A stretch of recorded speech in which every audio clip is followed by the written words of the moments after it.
নিয়ে যাব। কালকে রিলিজ দেওয়ার কথা, আমরা আতঙ্কিত। এখানে সেবা সবাই গাফিলতি করে, আর আমরা আছি যারা সবাই এখন একটা ভয়ের মধ্যে আছি।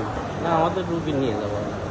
মানে যে ঘটনাটা ঘটছে ওই ধরনের সবটা যেই রুমে এখন আছি ওই রুমেও তো এসি আছে, তো ওইটার জন্য সবারই ভয়। আর আমরা আছি যারা সবাই এখন একটা ভয়ের মধ্যে আছি। ছোট বাচ্চাদেরকে নিয়ে সবাই তো একটু ভালোর জন্যই আসছে এখানে। দিন নাই রাত নাই, এখানে সবাই ফ্লোরের মধ্যে ঘুমাচ্ছে। এর মধ্যে যদি এরকম একটা ঘটনা হয় তাহলে তো খুবই দুঃখজনক। খুব একটা আতঙ্কের মধ্যে আছি আমরা যারা এখনও আছি। এখন তো রুগী তো নিয়ে যাওয়া সম্ভব না, আগামীকালকে ঈদ। রোগীর অবস্থা ভালো না, এখানেই থাকতে হবে। আল্লাহের ইচ্ছা বাচ্চা সেবা পাইছি, কিন্তু সেবাটা দেখা যাচ্ছে বারবার আমাদের যা অভিযোগ করতে হইতো, তারপরে না আমাদের রুগী নিয়ে যাবো।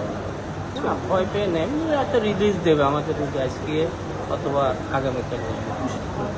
এটা এত বড় একটা ঘটনায় তো এটা অস্বাভাবিকই মনে হচ্ছে, সাধারণ কোনো ঘটনা না। এদের কোনো ভুলের কারণে হয়তো হয়েছে। কিন্তু ভয় আমাদের কিছুটা তো ভয় আছেই, এগুলো তো থাকতে হবেই বা থাকে। বাবু রাখার কথাও ছিল এখানে, পরে ভাই আর রাখলো না, যে সামান্য সমস্যা এত বড় ইসের মধ্যে যাবে না। পরে সকালে উঠে শুনি এরকম বাবু একটা দুইটা করে শুনতে শুনতে দেখি অনেকগুলো বাবু।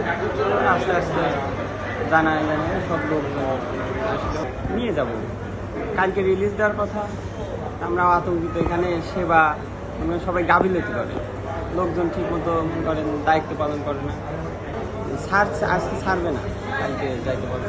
মানে যে ঘটনাটা ঘটছে ওই ধরনের সবটা যেই রুমে এখন আছি ওই রুমেও তো এসি আছে, তো ওইটার জন্য সবারই ভয়।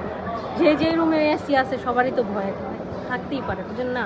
এটা এরা চেক করবো সবাই, এটাই কথা। এখন সমস্যা আছে দেখে তো থাকার জন্য থাকা, না সমস্যা না থাকলে তো বাচ্চা নিয়ে চলেই যেত না, এটা কোনো অভিযোগ নাই।